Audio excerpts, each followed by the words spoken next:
Episode 12 की शुरुआत 15 साल पहले हुए सेकंड इम्पैक्ट को दिखाते हुए होती है, जहां हम मिसातो को देख पाते हैं जिसे उसके डैड बचाकर खुद अपनी जान कुर्बान कर देते हैं। अब कहानी प्रेजेंट में आती है, जहां हम मिसातो की ड्रेस पर एक बैच को नोटिस करते हैं जिस पर 2 लाइंस थीं, यानी उन्हें अब कैप्टन से मेजर की पोस्ट पर प्रमोट कर दिया गया है। आगे अब शिंजी, रे और आसुका का हार्मोनिक टेस्ट लिया जा रहा होता है। अब ये सब मिसातो के प्रमोशन की पार्टी कर रहे होते हैं, जहां रित्सुको द्वारा हमें पता लगता है कि गेंदो और कोजो साउथ पोल गए हुए हैं। साउथ पोल जहां सेकंड इम्पैक्ट का असर सबसे ज्यादा हुआ था। अब गेंदो को हेडक्वार्टर से खबर मिलती है कि ऑर्बिट में इंडियन ओशन के ऊपर एक एंजल नजर आया है।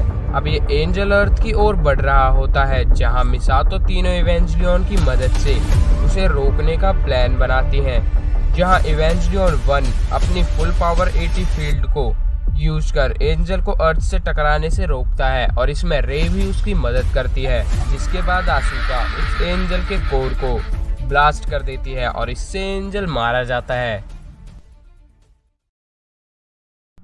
अब शिंजी, रे और आसुका का फिर से एक टेस्ट करा जा रहा होता है जिसे रित्सुको डायरेक्ट करती है। तभी 11th एंजल नर्व के हेडक्वार्टर में नजर आता है। ये एंजल माइक्रो ऑर्गेनिज्म पार्टिकल से बना होता है। अब ये एंजल काफ़ी तेज़ी से पूरे नर्व हेडक्वार्टर में फैलने लगता है, जिसके बाद ये अपनी फॉर्म चेंज कर नर्व के कंप्यूटर सिस्टम को हैक कर लेता है। ये एंजल एक ऑर्गेनिक कंप्यूटर होता है। अब ये एंजल नर्व के तीनों सुपर कंप्यूटर में से एक मेल्शियोर को हैक कर लेता है और नर्व के हेडक्वार्टर को सेल्फ डिस्ट्रक्ट करने की कमांड देता है। नर्व को सेल्फ डिस्ट्रक्ट करने के लिए इन तीनों सुपर कंप्यूटर की परमिशन लगेगी, जिसमें से एक पर एंजल कब्जा कर चुका है और अब एंजल काफ़ी तेजी से कंप्यूटर 2 बेल्थसार को भी हैक करने लगता है। लेकिन तभी रित्सुको के कमांड पर कंप्यूटर को एक कमांड दी जाती है, जिससे सुपर कंप्यूटर 2 को हैक करने की एंजल की स्पीड स्लो हो जाती है। अब सभी मिलकर कुछ डिसाइड करते हैं, जिसके बाद रित्सुको मैनुअली कंप्यूटर्स को हैक होने से बचाती है। उतने में सेकंड कंप्यूटर भी हैक हो जाता है और थर्ड कंप्यूटर भी ऑलमोस्ट हैक होने ही वाला होता है। लेकिन तभी रित्सुको सब कुछ सही कर देती है और एंजल को हरा देती है।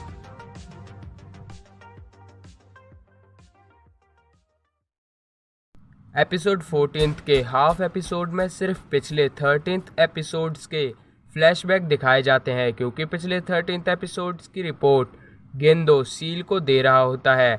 अब आगे एपिसोड में एक और टेस्ट इवेंजलियंस और पायलट्स के बीच करा जा रहा होता है कि अगर पायलट डिफरेंट ईवास को कंट्रोल करेंगे तो क्या होगा। रे यूनिट 1 को चलाती है और इजीली उसे पायलट कर लेती है। अब शिंजी को यूनिट 0 चलाने कहा जाता है, लेकिन शिंजी जब यूनिट 0 को चलाता है तो यूनिट 0 पहले की तरह पागल हो जाता है और ऑब्जर्वेशन विंडो जहां रे खड़ी थी उस पर जोर से वार करने लगता है। बाद में उसे शट डाउन कर दिया जाता है। अब सबको लगता है कि यूनिट 0 रे को मारने की कोशिश कर रहा था, लेकिन बाद में रित्सुको अंदाजा लगाती है कि वो रे को नहीं बल्कि उसे यानी रित्सुको को मारने की कोशिश कर रहा था। एपिसोड के एंड में रे यूनिट 0 की मदद से स्पेयर ऑफ लॉन्जिनस को अंटार्कटिका से ले आती है और नर्व के डीपेस्ट लेवल टर्मिनल डोगमा में लेकर उसे चल रही होती है। यहाँ रियोजी काजी किसी से नर्व के कुछ सीक्रेट्स के बारे में बात करता है। इसके बाद काजी, मिसातो और रे किसी की वेडिंग में जाते हैं, जिसके बाद शिंजी अपने डैड गेंदो के साथ अपनी मदर की ग्रेव को देखने जाता है। आगे अपार्टमेंट में अब आसुका और शिंजी होते हैं। आसुका शिंजी को किस करते हैं। अगले दिन रे स्कूल नहीं आती, जिसके बाद नर्व को दिखाया जाता है जहां टर्मिनल डोगमा में गेंदो इकारी होते हैं और वहां रे भी किसी डिवाइस के अंदर होती है। इसके बाद रियोजी नर्व के किसी कंपाउंड में दाखिल होने की कोशिश कर रहा होता है, लेकिन तभी पीछे मिसातो उस पर गन तान देती है और उसे नर्व की जासूसी करने को मना करती है। जिसके बाद रियोजी मिसातो को नर्व का एक सीक्रेट दिखाता है, जहां नर्व ने एंजल नंबर 1 एडम को नर्व के अंदर ही कैद कर रखा होता है। ये देख मिसातो चौंक जाती है।